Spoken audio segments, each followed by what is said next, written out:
Hello दोस्तों, कैसे हैं आप सभी। उम्मीदें बढ़िया होंगे, एकदम ज़बरदस्त होंगे। दोस्तों, पिछले क्लास में हमने उपराष्ट्रपति को पढ़ा। उपराष्ट्रपति के बारे में हमने देखा कि संविधान के किस अनुच्छेद में उपराष्ट्रपति पद का प्रावधान किया गया है, उसके बारे में हमने चर्चा करी। और उपराष्ट्रपति बनने के लिए क्या क्या योग्यताएं निर्धारित की गई हैं, उस पर हमने चर्चा करी थी।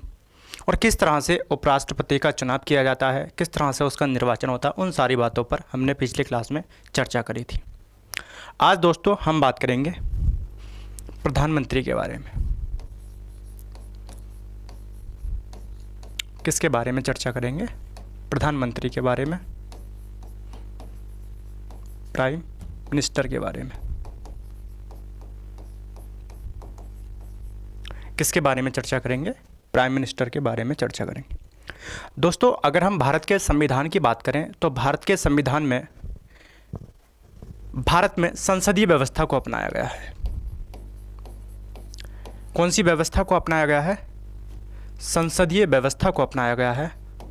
और संसदीय व्यवस्था की ये विशेषता होती है कि इसमें दो प्रमुख होते हैं, यानी एक नाम मात्र का प्रमुख होता है और एक होता है वास्तविक।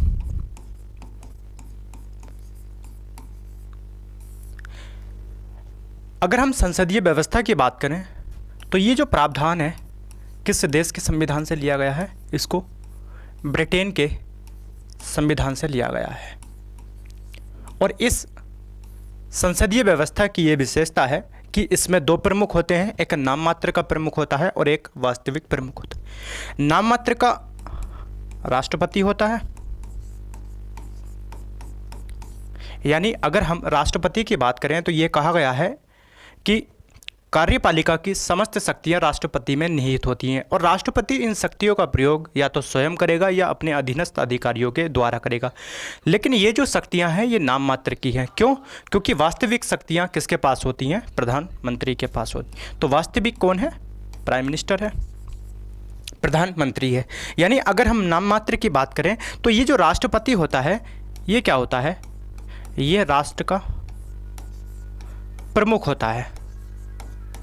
कौन होता है? राष्ट्र का प्रमुख होता है। जबकि प्रधानमंत्री की बात करें तो ये किसका प्रमुख होता है? ये सरकार का प्रमुख होता है। कौन होता है? सरकार का प्रमुख होता है। यानी अगर हम भारत की बात करें तो भारत में कैसी व्यवस्था है? हमारे यहाँ पर पार्लियामेंट्री सिस्टम है, यानी कि संसदीय व्यवस्था को अडॉप्ट किया गया है। और किस देश के संविधान से इस व्यवस्था को अडॉप्ट किया गया है? ब्रिटेन के संविधान से इस व्यवस्था को अडॉप्ट किया गया है। और संसदीय व्यवस्था की ये विशेषता है कि इसमें दो प्रमुख होते हैं, एक नाम मात्र का होता है और एक वास्तविक होता है। यानी एक के अंदर नाम मात्र की शक्तियाँ होती हैं और एक के अंदर वास्तविक शक्तियाँ होती है। नाम मात्र की जब हम बात करते हैं तो भारत के राष्ट्रपति के पास नाम मात्र की शक्तियां होती हैं, जबकि वास्तविक शक्तियां प्रधानमंत्री के पास होती है। क्यों? क्योंकि आर्टिकल अगर हम 53 की बात करें तो यह कहता है कि राष्ट्रपति के पास कार्यपालिका की समस्त शक्तियां निहित होंगी। यानी कार्यपालिका की समस्त शक्तियां किसके अंदर निहित होंगी? राष्ट्रपति के अंदर निहित होंगी। लेकिन इन शक्तियों का प्रयोग राष्ट्रपति अपने अधीनस्थ अधिकारियों के द्वारा करेगा। यानी अगर हम बात करें तो राष्ट्रपति इन शक्तियों का प्रयोग किसके माध्यम से करता है? राष्ट्रपति इन शक्तियों का प्रयोग मंत्रिपरिषद के माध्यम से करता है। किसके माध्यम से करता है? मंत्रिपरिषद के माध्यम से करता है। और मंत्रिपरिषद का प्रमुख कौन होता है? मंत्रिपरिषद का प्रमुख भारत का प्रधानमंत्री होता है। इसलिए वास्तविक शक्तियों का निर्माता कौन माना जाता है? भारत का प्रधानमंत्री माना जाता है। तो एक तरफ जहां राष्ट्र का प्रमुख राष्ट्रपति होता है, वहीं दूसरी तरफ सरकार का प्रमुख कौन होता है? सरकार का प्रमुख भारत का प्रधानमंत्री होता है।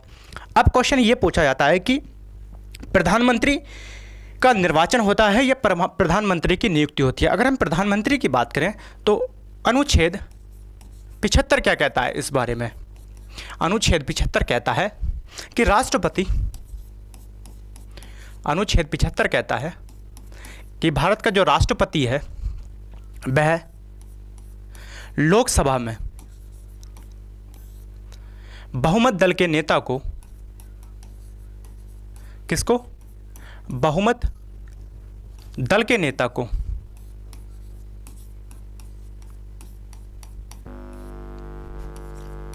बहुमत दल के नेता को प्रधानमंत्री नियुक्त करता है। क्या करता है? प्रधानमंत्री नियुक्त करता है।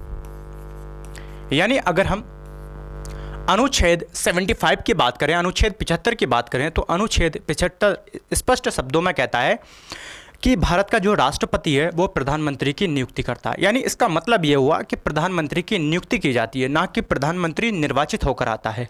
क्यों? क्योंकि अनुच्छेद 75 ये कह रहा है कि राष्ट्रपति लोकसभा में बहुमत दल के नेता को प्रधानमंत्री नियुक्त करता है। तो प्रधानमंत्री की नियुक्ति किसके माध्यम से की जाती है? राष्ट्रपति के द्वारा की जाती है। लेकिन राष्ट्रपति किस व्यक्ति को प्रधानमंत्री नियुक्त करता है? राष्ट्रपति ऐसे व्यक्ति को प्रधानमंत्री नियुक्त करता है जिसको लोकसभा में बहुमत हासिल होता है। ऐसे व्यक्ति को राष्ट्रपति प्रधानमंत्री नियुक्त करता है। अब क्वेश्चन ये बन जाता है, क्या भारत का राष्ट्रपति किसी भी व्यक्ति को प्रधानमंत्री नियुक्त कर सकता है, या राष्ट्रपति अपनी स्वविवेक की शक्तियों का प्रयोग करके किसी भी व्यक्ति को प्रधानमंत्री बना सकता है? तो यहाँ से अगर हम राष्ट्रपति की बात करें तो राष्ट्रपति के पास ऐसे अधिकार नहीं है कि राष्ट्रपति किसी भी व्यक्ति को प्रधानमंत्री बना सकता है, बल्कि अनुच्छेद 75 ये कहता है कि राष्ट्रपति ऐसे व्यक्ति को प्रधानमंत्री बनाएगा जिसको लोकसभा में बहुमत हासिल होगा। यानी जिसको क्या है, लोकसभा में बहुमत का विश्वास प्राप्त होगा, ऐसे व्यक्ति को और राष्ट्रपति क्या बनाएगा? प्रधानमंत्री बनाएगा, या प्रधानमंत्री नियुक्त करेगा।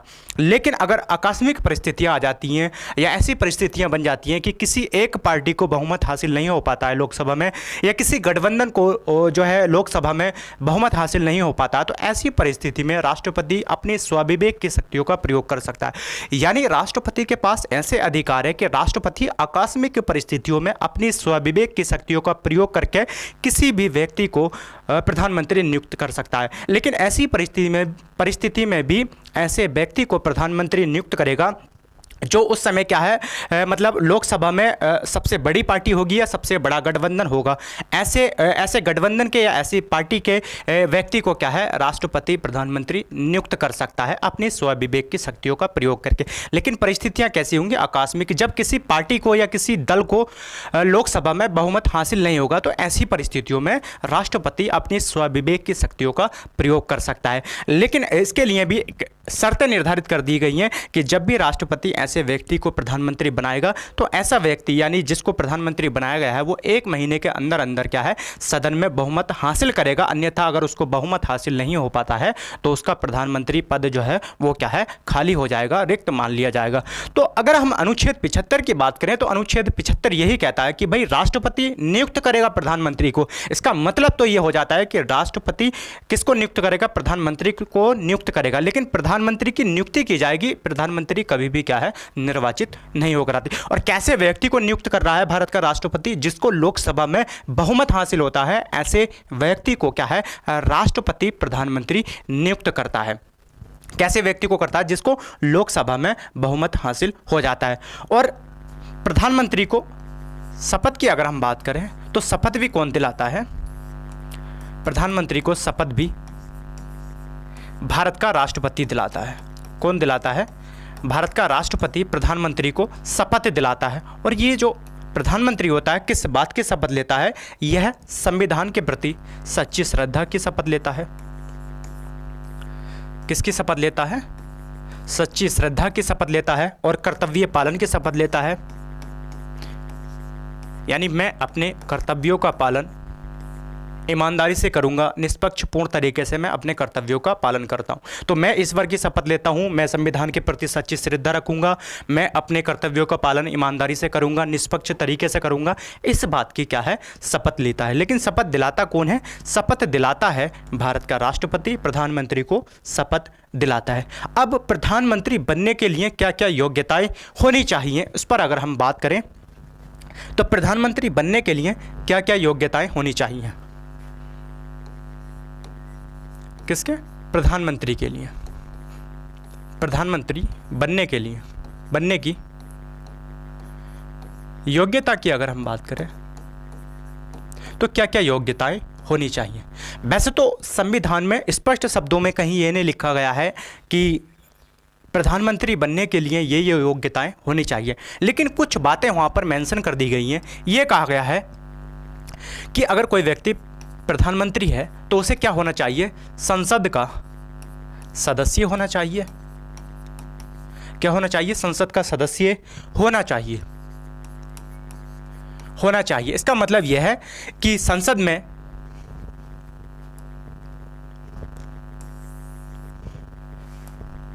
में यानी कि अगर हम संसद की बात करें तो या तो वो राज्यसभा का सदस्य होना चाहिए या फिर क्या है वो लोकसभा का सदस्य होना चाहिए। यानी अगर हम प्रधानमंत्री बनने की योग्यता की बात करते हैं तो ये कहा गया है कि संसद का सदस्य होना चाहिए। अब संसद के सदस्य के अंतर्गत या तो वो राज्यसभा का सदस्य हो या फिर क्या है लोकसभा का सदस्य हो, यानी दोनों सदनों में से किसी न किसी सदन का सदस्य होना चाहिए। अगर नहीं है तो ये कहा गया है या संसद का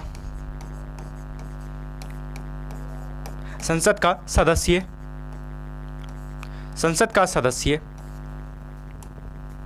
क्या कहा गया है, संसद का सदस्य बनने की योग्यता रखता हो।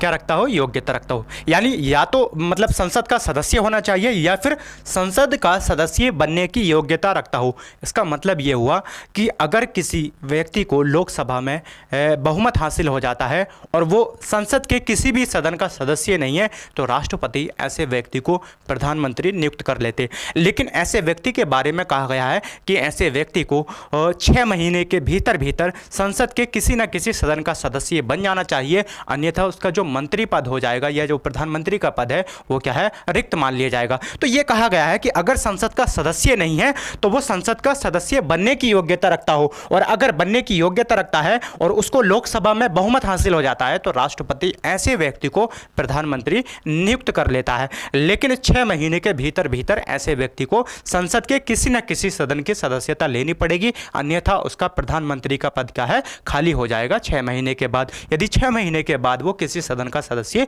नहीं बन पाता है। दूसरी बात क्या कही गई है, दूसरा यह कहा गया है कि लोकसभा में उसको क्या होना चाहिए, लोकसभा में बहुमत होना चाहिए, बहुमत हासिल होना चाहिए।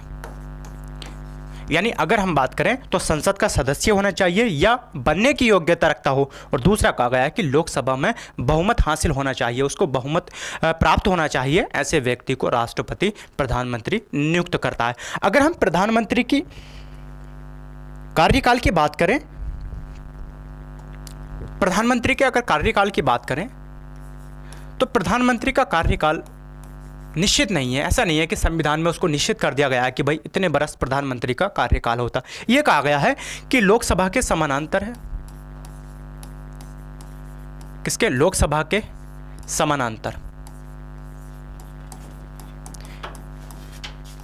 क्या है, लोकसभा के समानांतर है। ये जब तक लोकसभा में उसको बहुमत का विश्वास हासिल रहेगा तब तक प्रधानमंत्री क्या है, अपने पद पर बना रहेगा। तो प्रधानमंत्री का कार्यकाल निश्चित नहीं है। ऐसा नहीं है कि 5 बरस उसका कार्यकाल है, लेकिन ये संविधान में स्पष्ट शब्दों में नहीं कहा गया कि कितना कार्यकाल है, लेकिन इतनी बात जरूर कही गई है कि लोकसभा के समानांतर, यानी जब तक लोकसभा का कार्यकाल होता है तब तक क्या है, प्रधानमंत्री का कार्यकाल होता है। और आपको पता होना चाहिए प्रत्येक 5 वर्ष में लोकसभा भंग हो जाती है, तो इसलिए प्रधानमंत्री का कार्यकाल यहाँ से कितना हो जाता है, 5 बरस हो जाता है। तो संविधान में ये नहीं कहा गया है कि भाई 5 बरस कार्यकाल होता है, बल्कि ये कहा गया है कि लोकसभा के समानांतर या जब तक लोकसभा में उसको बहुमत का विश्वास हासिल रहेगा तब तक क्या है, वो अपने पद पर बना रहेगा।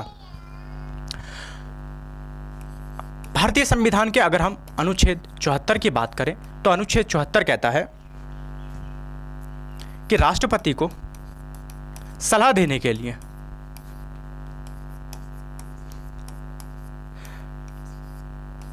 किसको, राष्ट्रपति को सलाह देने के लिए क्या होगी, एक मंत्रिपरिषद होगी,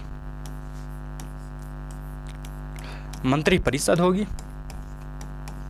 और इसका प्रमुख कौन होता है, ये जो मंत्रिपरिषद है इसका प्रमुख भारत का प्रधानमंत्री होता है। यानी अनुच्छेद 74 की बात करते हैं तो 74 मंत्रिपरिषद की बात करता है, काउंसिल मिनिस्टर्स की बात करता है, और ये कहा गया है कि राष्ट्रपति को एडवाइस करने के लिए एक मंत्रिपरिषद होती है, और इसका हेड कौन होता है, भारत का प्राइम मिनिस्टर इसका हेड होता है। लेकिन ये कहा गया है 42वें संविधान संशोधन के माध्यम से ये प्रावधान कर दिया गया था, किसके, 42वें संविधान संशोधन के माध्यम से, जो कि 1976 में किया गया था। इसके माध्यम से यह प्रावधान कर दिया गया था कि राष्ट्रपति को जो भी मंत्रिपरिषद सलाह देगी मंत्रिपरिषद सलाह देगी किसको? राष्ट्रपति को। तो ऐसी सलाह राष्ट्रपति पर क्या हो जाएगी? बाध्यकारी हो जाएगी। यानी जब भी मंत्रिपरिषद राष्ट्रपति को किसी प्रकार की एडवाइस देगी तो राष्ट्रपति ऐसी एडवाइस को मानने के लिए बाध्यकारी कर दिया गया था। इसके बाद 44वां संविधान संशोधन किया गया था। 44वां संविधान संशोधन किया गया था 1978 में, और इसके माध्यम से यह प्रावधान कर दिया गया था कि राष्ट्रपति मंत्रिपरिषद की एडवाइस को एक बार पुनर्विचार के लिए लौटा सकता है। तो राष्ट्रपति के पास ऐसे अधिकार आ गए थे कि राष्ट्रपति मंत्रिपरिषद अगर किसी प्रकार की एडवाइस देती है और राष्ट्रपति को लगता है कि इसमें किसी प्रकार की कमी है तो राष्ट्रपति एक बार मंत्रिपरिषद की एडवाइस को पुनर्विचार करने के लिए लौटा सकता है। किस अमेंडमेंट के माध्यम से यह प्रावधान कर दिया गया था? यह किया गया था 44 अमेंडमेंट 1978 के माध्यम से यह प्रावधान कर दिया गया था। तो 42वें संविधान संशोधन के माध्यम से जहां यह प्रावधान कर दिया गया था कि मंत्रिपरिषद की सलाह मानने के लिए राष्ट्रपति बाध्यकारी है, तो ठीक उसी प्रकार क्या है 44वां संविधान संशोधन 1978 के माध्यम से इस प्रावधान को क्या है बदल दिया गया था और इसमें यह परिवर्तन कर दिया गया था कि राष्ट्रपति एक बार मंत्रिपरिषद की सलाह को पुनर्विचार के लिए लौटा सकता है। क्या कर सकता है? लौटा सकता है। अनुच्छेद अगर हम 78 की बात करें तो अनुच्छेद 78 क्या कहता है? अनुच्छेद 78 कहता है प्रधानमंत्री का यह कर्तव्य है, किसका? प्रधानमंत्री का यह कर्तव्य है कि मंत्रिपरिषद क्या कर रही है, यानी मंत्रिपरिषद के कार्यों के बारे में जानकारी देना का किसका काम है? प्रधानमंत्री का। और किसको जानकारी देने का काम है? राष्ट्रपति को।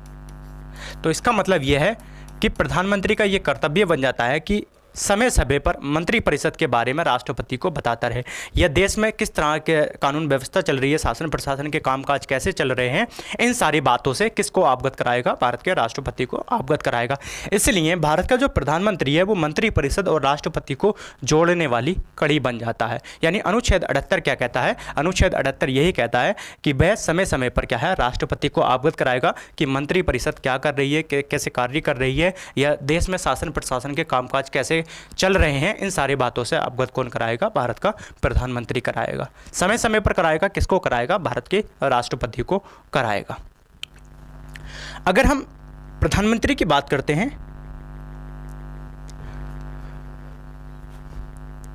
तो प्रधानमंत्री के क्या कार्य होते हैं? अगर हम कार्यों की बात करें या शक्तियों की बात करें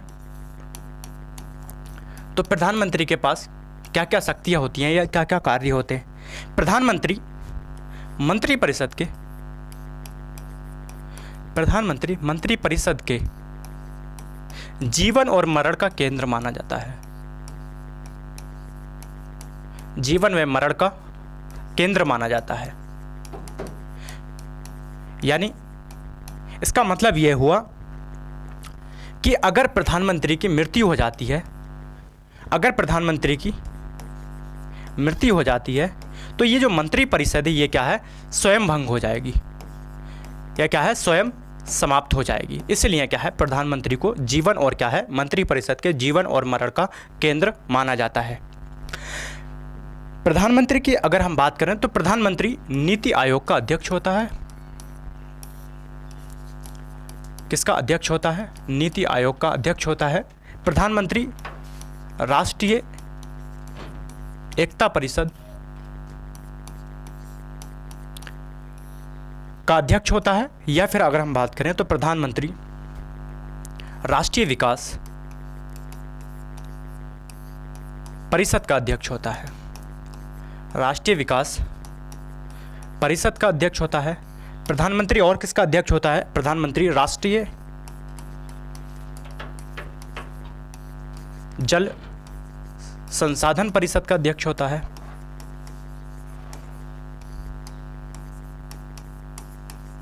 और किसका अध्यक्ष होता है? राष्ट्रपति। राष्ट्रपति अंतर्राज्यीय परिषद का अध्यक्ष होता है। और किसका अध्यक्ष होता है? राष्ट्रपति मंत्रिपरिषद का अध्यक्ष होता है। किसका अध्यक्ष होता है? मंत्रिपरिषद का अध्यक्ष होता है। और किसका अध्यक्ष होता है? प्रधानमंत्री मंत्रिमंडल का अध्यक्ष होता है। मंत्रिमंडल का अध्यक्ष होता है। यानी अगर हम प्रधानमंत्री की बात करें तो प्रधानमंत्री क्या है, इन सब का अध्यक्ष होता है। अध्यक्ष कौन होता है, भारत का प्राइम मिनिस्टर इन सब का अध्यक्ष होता है। यानी प्रधानमंत्री की बात करें तो प्रधानमंत्री नीति आयोग का अध्यक्ष, राष्ट्रीय एकता परिषद का अध्यक्ष होता है, राष्ट्रीय विकास परिषद का अध्यक्ष होता है, राष्ट्रीय जल संसाधन परिषद का अध्यक्ष होता है, अंतर्राज्यीय परिषद का अध्यक्ष होता है, मंत्री परिषद का अध्यक्ष होता है और क्या है, मंत्रिमंडल का अध्यक्ष होता है। तो प्रधानमंत्री क्या है, इन सब का अध्यक्ष होता है। तो दोस्तों मिलते हैं अगली क्लास में, बने रहिएगा।